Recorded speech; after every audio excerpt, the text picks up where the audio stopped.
Halo semua, kembali lagi bareng gua ya di XAU Academy, dan di video kali ini kita akan bahas lagi mengenai perdramaan teman-teman ya, dan juga perselisihan antara ya para influencer kripto di Indonesia, yaitu Timothy Ronald Sulianto versus Skyholic and Team teman-teman.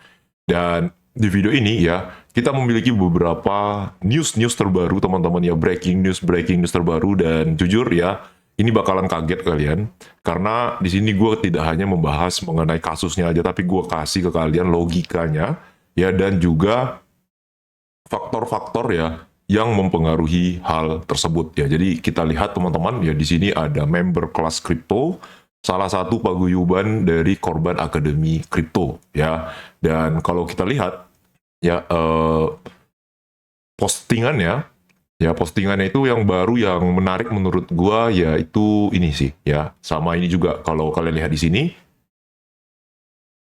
sebenarnya masalah ini sudah masuk ke ranah-ranah vital teman-teman, seperti DPR ya, dan juga OJK. Jadi katanya OJK itu sudah mulai bergerak ya untuk menyelidiki kasus ini guys. Ya, jadi untuk kalian yang sudah ngikutin pasti kalian tahu ya pergerakannya memang udah sampai sejauh ini, dan member-member yang rungkat itu sudah mulai satu persatu keluar teman-teman ya, yang artinya mereka menyebutkan bahwa mereka rugi di akademi kripto ya. Jadi ada kemarin tuh siapa yang namanya Stefani kalau nggak salah, cewek ya, terus ada lagi cowok satu lagi ya, itu melaporkan kerugian yang nilainya juga lumayan teman-teman, ratusan sampai miliaran rupiah ya. Dan di sini juga ada sih ya, chat dari, kayak ini member ya, kalau kalian lihat di sini ada A terbalik teman-teman, ini adalah member akademi kripto, kayaknya ini member ya. Bang, ini cara dapetin 100 juta, apa cara ngilangin? Gua gara-gara kripto hilang 100 juta, gabung di sana, kata dia kayak gitu. Tapi gue nggak tahu ya ini apakah member atau tidak. Apa nih ya, izin menyuarakan juga buat founder Timothy dan semoga tidak di-ban. Saya masuk kripto sejak 2021.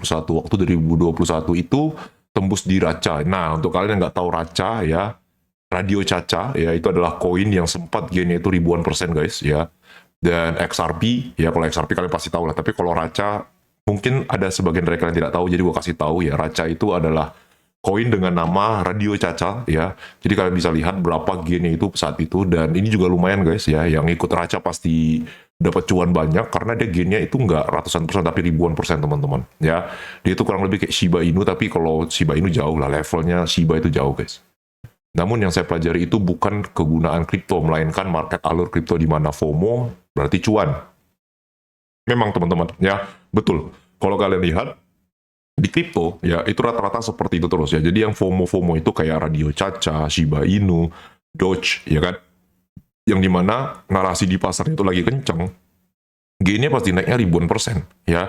Dan di sana kalian bisa dapat keuntungan ya yang lebih besar ya. Dan yang terbaru ini apa, yang terbaru ini Trump ya. Kalau kalian tahu koin Trump ya, itu juga naiknya sampai ribuan, sampai ya puluhan ribu persen. Dan menurut gua yang kata yang dibilang sama Yorbu ini ya, Yorbu ini kayak member deh. Ini masuk akal ya, karena FOMO itu pasti cuan guys ya. Kita sama-sama tahu lah, tidak hanya di kripto aja, tapi kalau di saham gitu juga ya. S&P 500 atau IHSG kalau lagi digoreng-goreng ya pasti naik teman-teman ya. Buy at rise, sell at news ya. Betul ya. Kalau bahasa guanya ini buy the rumor, sell the news. Jadi kalau rumor atau FOMO itu lagi naik, kalian buy aja ya. Pas newsnya itu sudah mulai keluar satu-satu, baru kalian jual ya. News itu seperti apa? Biasanya ada burning token dan lain-lain, itu kalian udah bisa jual satu-satu sih ya. Dengan cara itu saya cukup ngasilin 300 jutaan ya lewat PP, Shiba, dan Doge sebulan di Februari kemarin. Gak lama saya nonton MC itu margin call guys ya. Mulailah dengar per gembelan miskin, gembel lu ikut orang gembel ya makin gembel. Akhirnya beraniin diri masuk ke akademi kripto buat belajar kripto lebih dalam, karena saya sadar walau cash tabungan hampir 2 billion ya, berarti sekitar 2 miliar teman-teman ya, saya masih jauh lebih miskin dibanding founder kita. Dan sewajarnya orang miskin ikut yang kaya, jangan ikut yang gembel. Betul ya. Ikutilah ya, saya ngikut ya berbagai conviction dan berani masuk lebih banyak ke kripto. Seperti kata founder kita, hanya berani yang bisa survive. Yang selanjutnya semuanya udah tahu sekarang, aset dari 2 miliar ya minus 80 persenan, dan tetap disalah-salahin. Di sini saya tidak menyalahkan ya, karena saya masuk pun memang rencana out di 2025 nanti. Semoga tetap sesuai ya. Saya yakin banyak member di sini yang sama wak masuk ke suatu koin karena di gembel-gembelin, dimiskin-miskinin. Mana paling sakit hati waktu kemarin down pertama pun kita tetap digembel-gembelin sama yang punya info A1 disuruh beli terus. Semua plan ada batas cut loss-nya. Ya, kalau mau menyesal andai saya tetap pada cara saya memahami market modal-modal 2 digit ya jadi 3 digit sebulan, nggak perlu ikut-ikut orang kayak satu ini. Mungkin aset saya berlipat sekarang. Nah, jadi ya untuk kalian yang ikut ke Akademi Kripto, karena gue belum dapat nih ya komen-komenan yang dia ngaku dia ikut Akademi Kripto, teman-teman. Kalau kalian ada yang ikut Akademi Kripto dan kalian rugi dan kalian ada bukti pastinya ya, kalian boleh komen di bawah atau kalian DM kita ya di Instagram di XAU Academy ya. Terus di sini ada chat dari AVS ya. Rumah keluarga saya juga banyak dipantau orang-orang usil di sini. Come on, ini cuma kripto, jangan keterlaluan sama keluarga orang. Rumah keluarga saya, oh ya berarti member yang kesel ya biasanya kan gini guys ya, yang namanya orang kesel itu pasti ngelakuin sesuatu di luar nalar ya. Orang kesel, sakit hati ya. Dan di sini ada pembelaan dari Kalima Sada ya bahwa rumahnya sudah mulai dikuntit ya teman-teman ya, diikuti sama beberapa orang. Jadi menurut kalian gimana nih ya? Kalau misalnya Yorbu ini masih berada pada prinsip dia yang dimana FOMO itu cuan, apakah dia bisa doubling? Ya kalau menurut gue bisa, karena pola pikirnya udah sama teman-teman ya, pola pikirnya sama kayak gua gitu loh. Kalau kita masuk ke koin yang sudah mulai dapat atensi atau sentimen, disitulah kita masuk ya. Kalau kalian tahu Suli itu kan masuk di Trump itu kan setelah sentimennya keluar, setelah Trump nge-tweet ya. Sebelum Trump nge-tweet dia nggak mau masuk, pas Trump nge-tweet baru dia masuk. Nah itu sentimen FOMO kayak gitulah yang kalian perlu cari di market sebenarnya guys ya. Dan untuk Raca ya, terus Shiba, terus NFT-an, CryptoPunk ya, aksi itu semua sama. Kalau kalian beli dari awal, mungkin sedikit dari kalian yang belinya itu dari awal, gak usah jauh-jauh lah, kayak misalnya Dogecoin ya. Dogecoin itu kan awal-awalnya sedikit yang beli teman-teman, tapi ketika FOMO-nya masuk ya, Elon Musk nge-tweet bakalan pakai Doge untuk pembayaran Tesla, langsung Tesla yang roket, betul ya. Terus Shiba juga ya, banyak ya, kalau kalian lihat polanya selalu sama gitu. Kalau kalian bisa cari tweet-tweet yang mengenai FOMO ke suatu koin tertentu, tapi kalau menurut gue sekarang udah susah sih ya. Jarang banget orang yang ada, gimana ya, bukan ada sih, jarang ada orang yang kita bisa percayai kalau untuk sekarang di dunia kripto.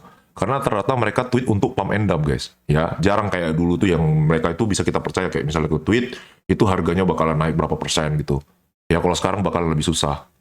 Kalau kalian setuju sama gua ya kalian boleh komen di bawah, kalau kalian nggak setuju ya kalian boleh komen di bawah ya. Tapi gue ingetin juga ya, kalau misalnya kalian komen tetap gunakan bahasa yang bijak teman-teman ya, tetap gunakan bahasa yang sopan.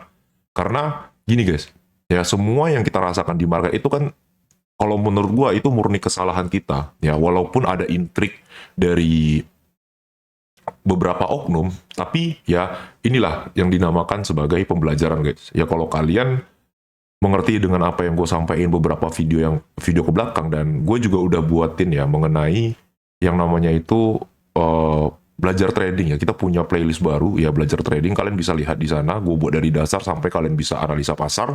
Gue mulainya itu dari mana? Gue mulainya itu dari mindset ya. Jadi sebelum kalian masuk, kalian harus ngerti dulu sama pola marketnya ya. Jangan pernah berharap sama orang lain di market ini guys ya. Jangan pernah berharap sama orang lain. Oke lah, kayak kalian misalnya masuk ke gua gitu kan, kalian percaya sama analisa gua, tapi kalian tetap analisa ulang gitu loh. Memang betul beberapa aset itu kita butuh yang namanya insider guys ya, kita butuh yang namanya orang dalam ya. Tetapi nggak semua aset kita bisa percayakan ke orang. Karena ini yang dipertaruhkan itu bukan hanya mental kita, bukan hanya psikologis kita, bukan hanya disiplin kita. Ya, kalau kalian membeli sesuatu atas anjuran orang, kalian boleh tanyain ke diri kalian, itu sampai mana sih ya pengetahuan kalian di market ini. Ya.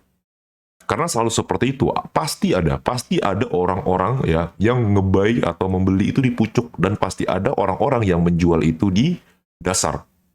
Pegang omongan gue dan kalian boleh bantah ya, tapi itu kenyataannya. Selalu ada orang-orang seperti itu, dia buy di pucuk, sell-nya di lembah, selalu ada kayak gitu.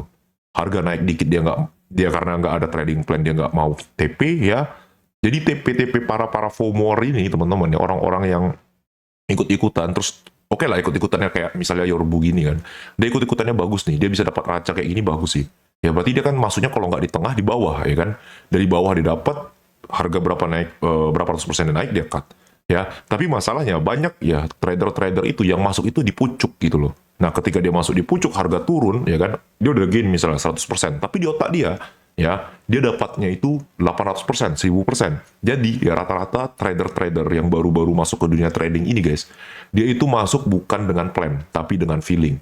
Contoh kayak kalian nih masuk ke suatu aset ya kan, kalian masuk ke suatu aset terus dipom-pom gitu asetnya, dipam-pam gitu kan. Pas dipam, otak kalian tuh nggak berpikir, oke kayaknya di 50% atau di 100% gue caw deh, ya gue cabut deh. Ya, pas mau dicabut, langsung ke bawah apa ya feelingnya kayaknya bisa ke 300% deh. Nah inilah yang makanya gue bilang ya oknum itu masuk tuh di situ. Jadi bilang gainnya itu bisa sampai 500%, gainnya itu bisa sampai 1000%. Makin conviction para FOMO ini ya turun makin beli karena feeling dia itu di apa ya didukung sama oknum ini ya, didukung sama mentor dia ini ya, oh kayaknya bener deh kesini gitu loh, kayaknya bener deh harga bakalan kesini kayak gitu. Ujung-ujungnya apa? Ujung-ujungnya mereka bukan trading dengan ya analisa, tapi mereka trading dengan feeling ya. Feeling mereka 800% atau 500%. Terus tadi ditambah lagi sama mentor yang bilang ini memang benar ke 500%. Yang aturan yang mereka di 300% atau 200% mereka cut profitnya. Mereka udah bisa dapat uangnya. Gagal gitu loh. Yang ada marketnya atau asetnya turun terus gitu. Sedangkan kita sama-sama tahu ya, kayak misalnya selain Bitcoin sama Ethereum guys, ya ini pengetahuan gua, V-shape recovery atau misalnya recovery dari sebuah asetnya itu untuk dia naik lagi itu jarang banget terjadi. Kalau Bitcoin kalian lihat dia turun terus ya kan, nanti pada ujung-ujungnya dia naik lagi. Kenapa? Karena dia aset terkuat. Begitu juga kayak misalnya Ethereum, dia turun lagi, dia bakal naik lagi. Ya tapi kalau selain dua itu, kayaknya gue belum ini deh, gue belum ketemu yang dimana koin itu bisa bertahan sampai ya 5 tahun gitu loh. Kalau kalian tahu dulu ada namanya koin Light ya kan, banyak sih ya koin-koin yang besar tapi sekarang udah nggak ada lagi ya, sama BNB sih, BNB bagus juga ya kan. BNB itu V-shape recovery-nya lumayan bagus ya, tapi selain dari mereka itu kurang gitu loh guys. Makanya gue dari dulu kalau misalnya trading crypto, gue selalu percaya sama Ethereum ya sama Bitcoin, udah. Gue cuma masuk di dua aset itu aja, gue nggak bakal masuk di aset-aset yang lain-lain.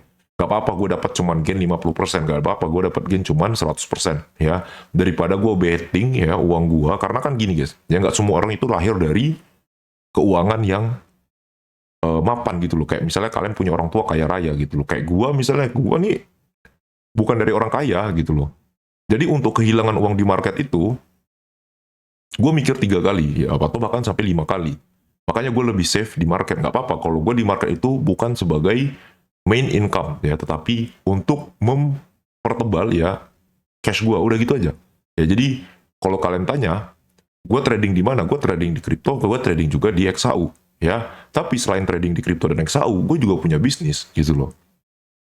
Karena gue yakin ya pada masanya ya kripto ini bakalan bear market ya, XAU bakalan susah diprediksi.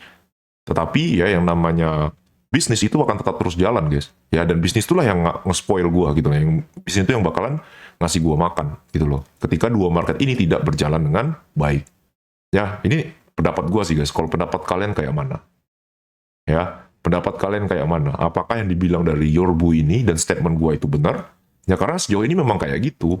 Kalau kalian mau dapat ribuan persen, kalian harus cari FOMO-nya ya, baik itu tweet atau misalnya orang-orang penting kayak Elon Musk nge-tweet ya masalah koin-koinan ya, atau misalnya Trump nge-tweet kayak kemarin dia buat koin, itu pasti FOMO-nya naik gitu. Kalau kalian percaya sama beberapa influencer yang dia bisa ngepom-pom gitu, hati-hati ya, hati-hati aja kalau gue saran gue kayak gitu. Kalau kalian dapat cuan 200-300% out aja, 500% out aja ya, kecuali kalian dapat hidden gem kayak Shiba kan, kalian dapat masuk dari awal-awal kan. Shiba pas itu belum dipom-pom guys, belum di FOMO-FOMOin gitu loh. FOMO-nya itu pas masuk Indodax gitu loh. Pas masuk Indodax orang nyangkut di atas. Makanya selalu gue bilang kan, bakalan ada orang-orang yang nyangkut di atas dan nyangkut di bawah gitu loh.